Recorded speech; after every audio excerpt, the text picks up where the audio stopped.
Hey guys, Rhett here. What's going on? At my client Mercy's second Section 8 rental property, guys. Come on in here. I want to talk about it a little bit.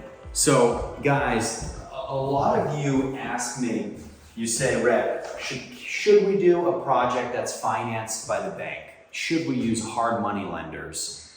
This is a great example of that. And this house right here is a project that we did that was financed by hard money. And when you use hard money, you just have to make sure you're using hard money that has decent terms where you're not going to get killed and you have a strong ARV so you can pull your money out and pay the hard money lender off and then move that capital into another project. So that's exactly what Mercy did here.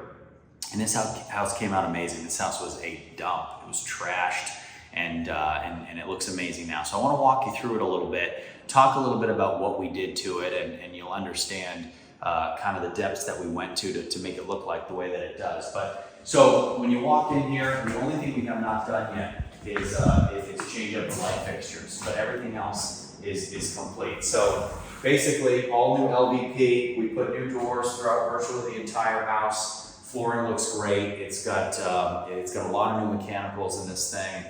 It's got a brand new roof. It has a lot, and it's a big house. So as we continue to walk through it, board off the fireplace, but the fireplace looked really good. I kind of wanted to keep it there and to show how nice it looked. So this, guys, is a really good example, and of course we'll clean up the windows before we have our inspection. But so this is brand new. So this originally was not a bedroom. This was part of the original dining room. So we built this closet, okay? So brand new closet right here. This is a new bedroom that did not exist. This is a great way to add value to these homes because originally this was just a wasted room. So we add a bedroom to it. Now it becomes a 4-bedroom house, and now we have considerably more value. So behind you, we have a little den area where you'll be able to put your kitchen table. So we have our kitchen table right here.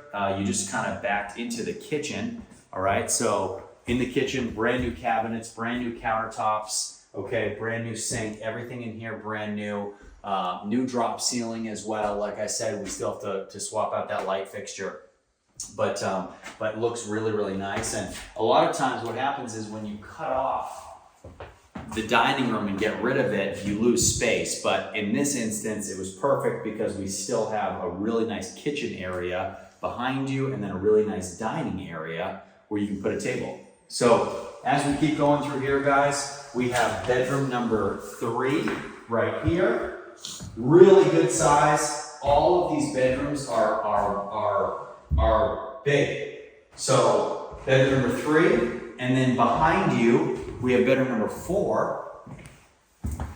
So good size here as well. A lot of natural light. Really, really nice. You have privacy. You've got a backyard that's fenced in. You've got a lot next to you that there is no house. So really nice here. We need a new light switch cover, like I said. So what will happen now that the construction's done, we'll go through, do our punch list items, do small things like that, swap out the light fixtures, that sort of thing.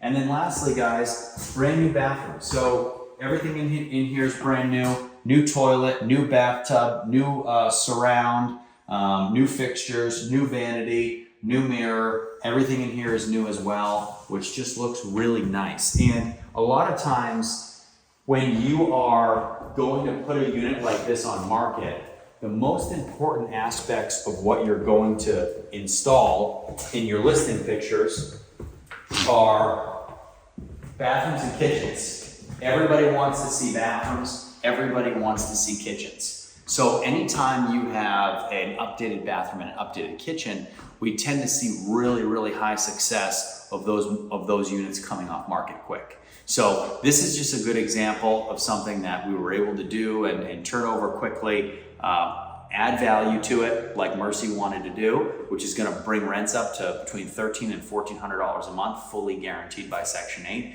So really, really happy for her. And guys, if you're looking to do something like this, send me an email in the description below. We'll get you started. If you have the right people, you have the right teams, and you have the vertically integrated company that has property management, that has construction, that has everything else that you need, the boots on the ground and the people, it's easy to do this. It really is. When you don't have those teams, can be a real nightmare and it can be really, really expensive. So if you want to get started, let me know, and we'll see you next time.